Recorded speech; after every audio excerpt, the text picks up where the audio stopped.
that. Everybody's a music critic, even the dog.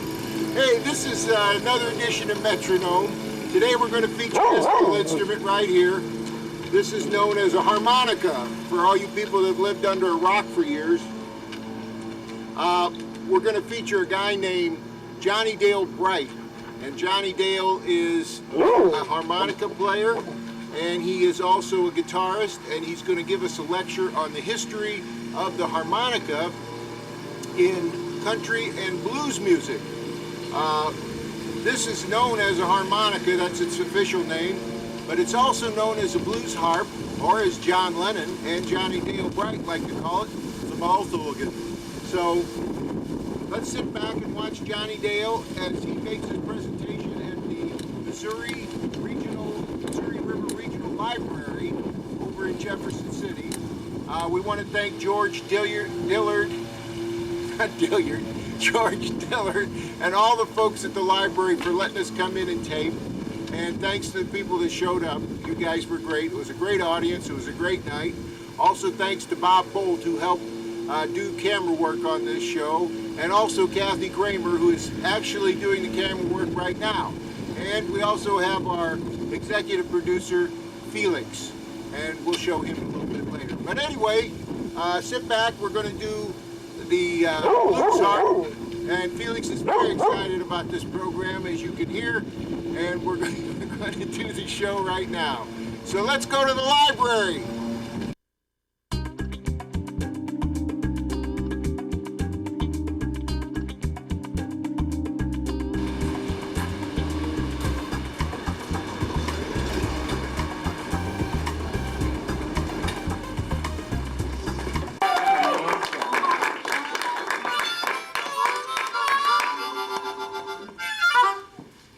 The mouth organ. Mouth organ. That's my favorite name for the instrument. Sounds kind of sexual, doesn't it? Some bluesmen call it the Mississippi saxophone.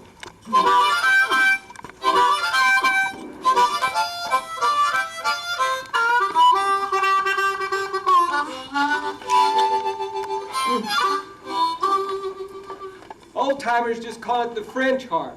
And I'm calling it an idiosyncratic history because it's my own peculiar view of the music and the instrument.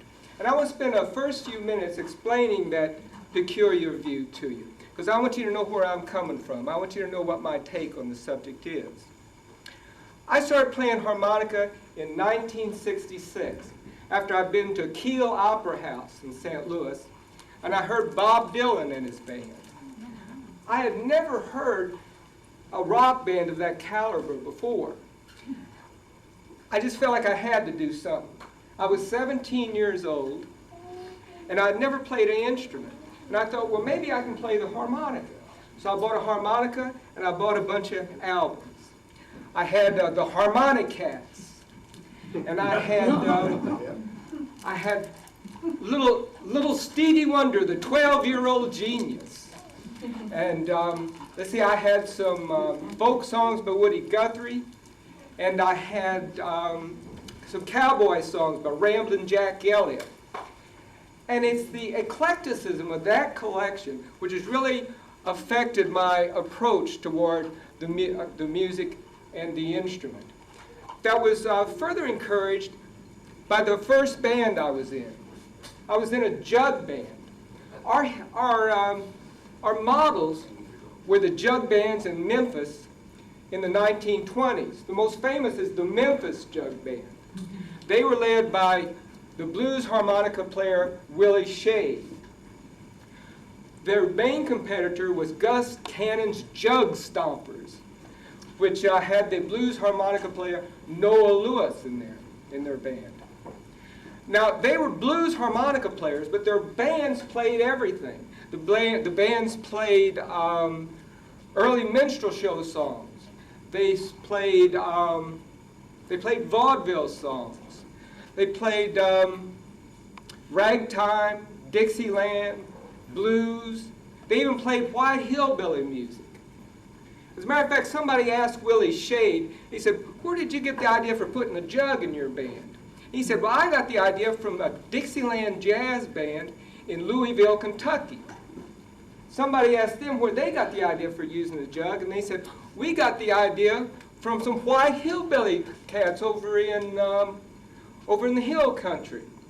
So you got white hillbilly musicians influencing black jazz musicians, influencing blues harp players in Memphis. It's all mixed up. When you deal with harmonica, its genre doesn't really mean very much, or at least it seems that way to me. As a matter of fact, the earliest, most influential blues harmonica player I can identify was playing in the unlikely city of Nashville. In 1925, he was on the radio. He was on radio station WSM on a show called the Grand Ole Opry. He was the only African-American player on the Grand Ole Opry, and his name was DeFord Bailey. I used to think it was pronounced DeFord until I heard some Southerners pronounce it. And he says DeFord Bailey. Now DeFord was the only black performer on the original Grand Ole Opry, but he wasn't the only harp player. There were a number of harp players on the Grand Ole Opry. There were players like Humphrey Bates and his band, the Possum Hunters. There was also the Crook Brothers. The Crook Brothers were two brothers, each of which played harmonica, and they were backed by a string band, and they really played what we think of as a fiddle part on dual harmonicas, and then they would take turns going off on little improvisations. That was DeFord's background. He grew up playing that music, but he always had a bluesy edge to what he did, and some of his music was pure blues. I want to give you an example of the music that DeFord was coming out of and what would precede him before he would come up to the mic on the Grand Ole Opry. So I'm going to do something by the Possum Hunters. This is a song that was popular back then. This was called Wreck of the Old 97. And I'm going to do this. I'm going to do it in the style of the Possum Hunters. I'm going to try to get a little of the Humphrey Bates Tennessee twang in my voice and do a little vocal from it. Then I'm going to end up with a Crook Brothers tune.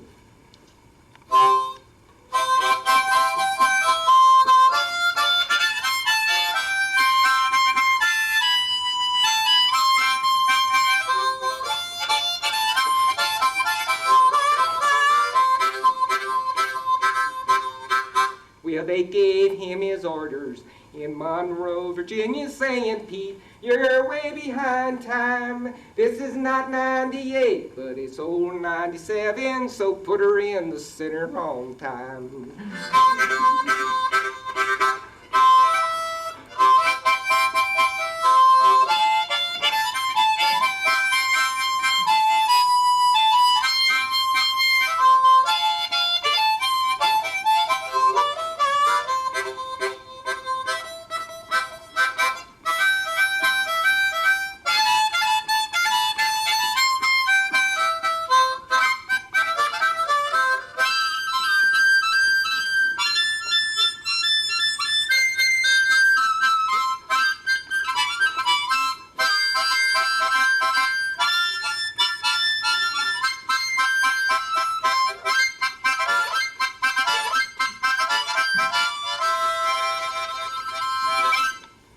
Record the old 97. Now, that's the background that DeFord came out of. Now I want to point out something about what the hillbilly players were doing and then contrast that with what you're going to hear from DeFord. The hillbilly players were using the diatonic harmonica. They, generally the one that was used was model 1896, which you can still buy today. It's made by the M. Honer Company. It's called a Marine Band. And that's the instrument that almost all of the classic hillbilly tunes were made on, and the classic blues tunes that you heard in the 20s. Also you'll note that the hillbilly players like playing up high on harmonica. And in the 20s, that was really the thing to do. And the blues players also like to play up high on the harmonica, if you listen to those 20s recordings. The hillbilly players tend to use a tongue blocking technique, which would kind of give them kind of a polka kind of rhythm. The blues guys like to hit single notes, and they came down real hard on those notes. As a matter of fact, they came down so hard that the vibrating reed would bend, and that would cause the note to go flat. So the hillbilly guys would go, and the blues guys would go. And when they did that down low on the harmonica, it put them in a different key.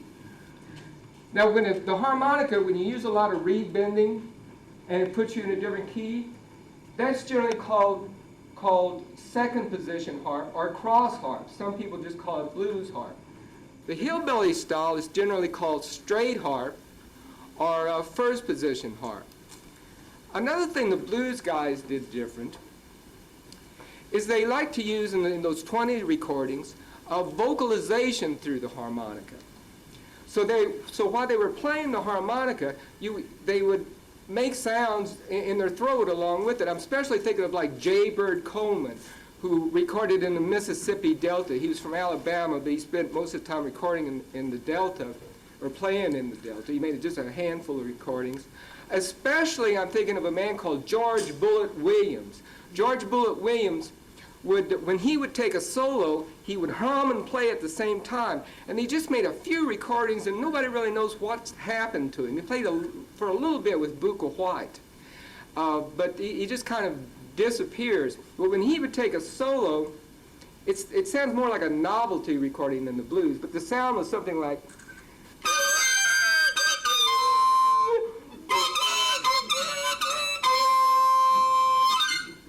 So that's generally what you'd hear when George Bullitt Williams would take a solo. Now I'm going to play a song by DeFord, and DeFord uses all those techniques. He uses reed bending to set up a complicated little rhythm. This is a song called The Fox Chase. He uses reed bending to set up this complicated little rhythm, and then he uses vocalization to imitate the old dogs that are chasing the fox in the fox chase. So this is The Fox Chase by DeFord Bailey.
I'm going to move out of the 20s, and I'm going to move over in the Piedmont area.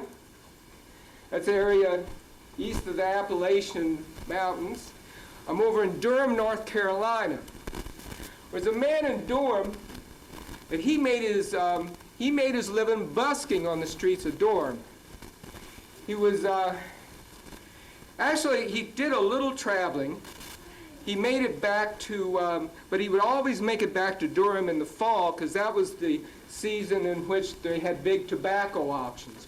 And there were all kind of people in town for the tobacco auctions and working at the tobacco processing plants. His name was Sonny Terry. Sonny Terry was making his livings on the streets of Durham when he heard another busker. And they got together, and that guy's name was Blind Boy Fuller. Blind Boy Fuller was completely blind. Sonny Terry was just partially blind. He wore big old thick glasses, and he could see a little bit. So they started playing together, and they were quite popular. They even traveled together. I find that kind of hard to figure how they traveled since they were both basically blind, but they did. They made it up to Wisconsin, and we know they were in Wisconsin because they made records up there, but in the fall they're always back in Durham, North Carolina, busking the streets. Now they might have stayed there, but there was this big record producer up in New York City called John Hammond, named John Hammond. Had a long, illustrious career, discovered just a lot of talent for Columbia Records. And he was, in 1938, he was planning a big concert, a survey of African American music. He called it Spirituals to Swing. It was going to be in Carnegie Hall. He needed blues singers. So he went traveling through the South. He goes through Durham. He hears Sonny Terry, and he arranges for Sonny Terry to go up to New York and play Carnegie Hall. So Sonny Terry goes from the streets of Durham, North Carolina to New York City and Carnegie Hall loves him. And he loves New York. So he decides that's where he's going to stay. But he has to return to Durham for a brief period of time, during which Blind Boy Fuller dies, and he hooks up with another Piedmont-style blues guitar player named Brownie McGee. Sonny Terry and Brownie McGee make it back up to New York. They get involved with the Lomaxes up there and get involved in the folk scene that included like Woody Guthrie and Leadbelly. And they had long, successful careers as bluesmen up there. Some of the recordings they made were with Leadbelly and Woody Guthrie. Woody Guthrie and Sonny Terry played quite a few recording sessions together. I really like Sonny Terry's performances with Woody Guthrie because Woody Guthrie is like an Okie Dust Bowl refugee, and his songs are kind of they're kind of hillbilly sounding. They're little country tunes. And Sonny Terry is purely a harp player, but he does those little tunes and then he applies his blues licks and his blues chops to them, and he turns them into blues. So I'm going to do a song that they did. It's John Hardy. No, yeah, John Hardy. I'm going to do John Hardy, and I'm going to try to do a vocal in the style of Woody Guthrie, and but I'm going to do the harp part of Sonny Terry.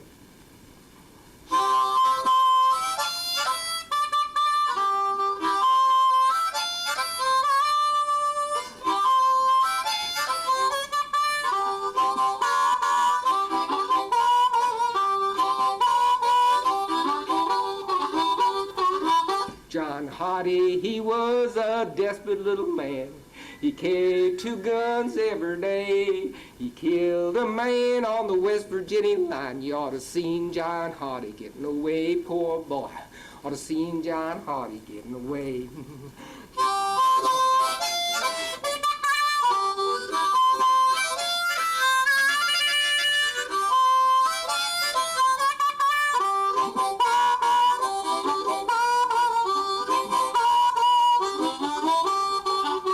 Said, I've been to the east and I've been to the west. I've been this whole wide world around. I've been to the river and I've been baptized. Now take me to my hanging, let me die, oh Lord. Take me to my hanging, let me die.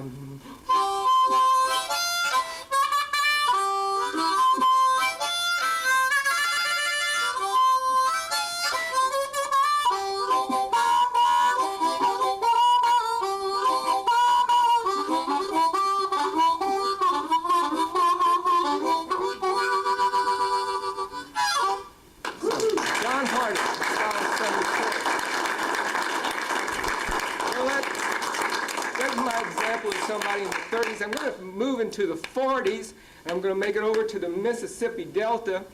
Actually, I'm a little northwest of Clarksdale, Mississippi. I'm over on the other side of the river. I'm in Helena, Arkansas. And when you say the name, when you remember the town, Helena, Arkansas, you have to remember the name Sonny Boy Williamson. But when you talk about Sonny Boy Williamson, you're talking about 2 men. There were 2 harmonica-playing blues singers with exactly the same name. It's a little confusing. I'll try to sort it out. The story starts in Jackson, Tennessee. There was this man named John Lee Williamson. John Lee Williamson, his nickname was Sonny Boy, early in his career made it up to Chicago. He was quite popular in Chicago, made his living gigging around with the little clubs, mostly with country blues guitar players, like Big Bill Broonsley and Big Joe Williams. But then he started to make the transition into a more urbanized sound. Now he's just a transitional figure, and he doesn't fully do it. He's still based in the country blues, but he adds a bass player, and he adds a drummer, and he adds a piano player. Plus the guitar player, he's getting the modern Chicago blues band together. Now John Lee Williamson's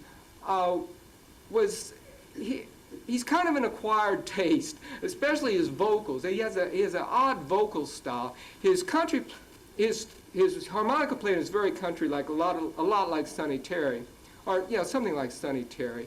And his songwriting is a little country sounding, but he was very popular in the South. He sold all kind of records through the South. This was before Chess Records. He was on one of those little race labels that were made for the blues audience in the South. Now, down south, we're down in the Mississippi Delta, not in Chicago, there's this guy named Miller. His nickname was Rice, but we're not sure of Rice Miller's exact first name. There are different stories. We're not really sure where he was born or when he was born, because he changed the story according to what he thought people wanted to hear. That was just the way the guy was. He was a real hustler. And he's gigging around. He's gigging around down south. He's busking on the streets. He gets together with some country blues guitar players. He plays little barrel houses and stuff. He's a real good harmonica player. To our ear, he's probably a better harmonica player than John Lee Williamson. And his voice is more what we think of as a blues voice. And when he starts writing songs, he has a more contemporary feel to his writing. But he's not in Chicago, he's down the Mississippi Delta gigging around. He's not making records. And so he decides, and I can't for sure say why, but I would say probably it was to his economic advantage to say that he was Sonny Boy Williamson. Now, people might have said to Rice Miller, man, your voice doesn't sound anything like the records, to which Rice Miller would say, well, there's this imposter up in Chicago using my name. That's just the way the guy was. Well, finally, Rice Miller, he makes it up to Helena, Arkansas. He's still not making records. It's the early 40s, and it's this radio station called KFFA, broadcast right into Memphis, is real strong, can be heard anywhere in the Mississippi Delta. He goes to the station manager, and he says, I'm Sonny Boy Williamson. Rice Miller is saying that. And I'm Sonny Boy Williamson. I want to be on the air playing the blues live, and I'm going to feature traveling blues musicians coming through. He also had hooked up with this really good guitar player named Robert Jr. Lockwood. The story is Robert Jr. Lockwood was called Junior as a nickname because he got lessons from Robert Johnson. So they called him Robert Jr. But he wasn't really a country player. He wasn't country blues like you would think of Robert Johnson. He was listening to the radio and stuff. It's the 40s. He's heard Charlie Christian and stuff. So he's a real sophisticated guitar player. He really takes Sonny Boy, we'll just call him Sonny Boy now, because he takes Sonny Boy's harp playing to another level. And so he goes on station KFFA. He's broadcasting the blues live into Memphis, where little white boys like Elvis Presley are coming across him on the dial. And even B.B. King over in Indianola, Mississippi says he remembers turning on the radio, and he can hear Sonny Boy Williamson on KFFA. So he's real influential, but he's still not making records. Meanwhile, up in Chicago, John Lee Williamson is making records. He's gigging around, making his living off those records he sells in the South. He's doing gigs in Chicago. In 1948, he's coming home from a gig, and he's murdered. There are a couple of different stories about how he was murdered. One is that it was a robbery, and he was stabbed to death with an ice pick. Another is that a quite different story is on his way home from a gig, he stopped in a pool hall, got an argument with a guy, and the guy's friends beat him to death with pool cues. So I don't know which it was, but either day he died a horrible, violent death. So, but now there's only one Sonny Boy Williamson. He's on station KFFA. He even starts making records in the South. He makes records on the Trumpet label, and they're selling pretty good in the South. And so he decides with Robert Jr. Lockwood to go up to Chicago. They're up in Chicago in the 50s, and there's Chess Records is in business. So they sign with Chess Records, and during the 50s, they make classic records for Chess Records. Just a second.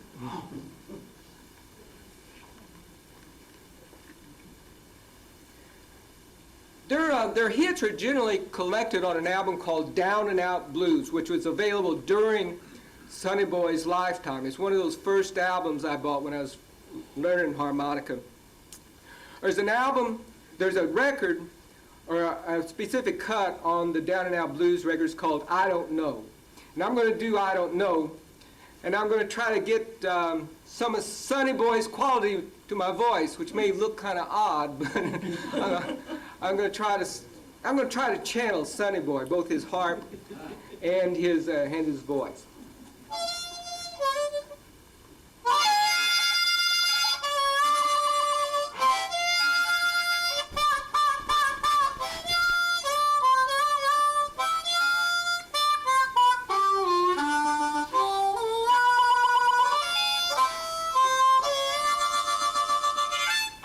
But at 11:45, the phone began to ring. I heard someone say, Sonny Boy, and I know that was my name. Who called here? I don't know. Man, I just don't know. But I'm trying to get in touch with my baby to find out why she would disappoint me so.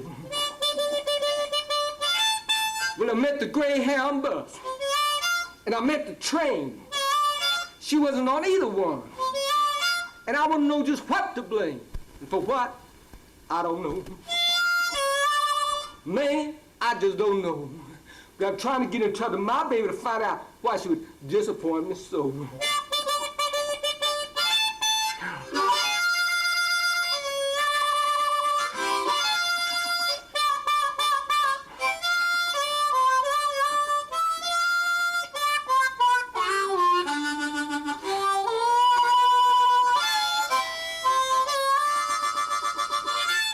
Well, she should have come by highway, or either come by rail. But I'm standing here with my harp in my hand. I wonder what caused her to fail, and for what? I don't know. Man, I just don't know. But I'm trying to get in touch with my baby to find out why she would disappoint me so.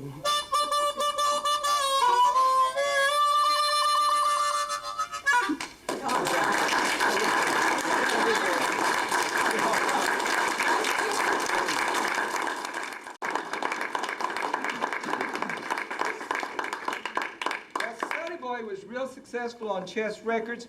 He was up there with all the chess guys like Muddy Waters and Little Walter and Howlin' Wolf. There was a package tour of England in the 60s. And so he went with this package tour over to England, and the rest of the musicians come back to the US, but he likes England so well that he stays. Now he's left Robert Jr. Lockwood behind in America, and he hooks up with these young English groups. One of the groups he hooks up with was the Yardbirds. Yardbirds had some great blues-bass guitar players with them. Eric Clapton came through that band, Jimmy Page, Jeff Beck. And they were all just getting their chops together, though, when they were backing up Sonny Boy. And when Sonny Boy started playing with those guys, well, the English generally liked their bluesmen primitive. And Sonny Boy was only too happy to oblige. And so his playing really returns more to the country. And whereas with Robert Jr. Lockwood, he does more single note runs. When he plays over in England, he starts doing a lot more rhythmic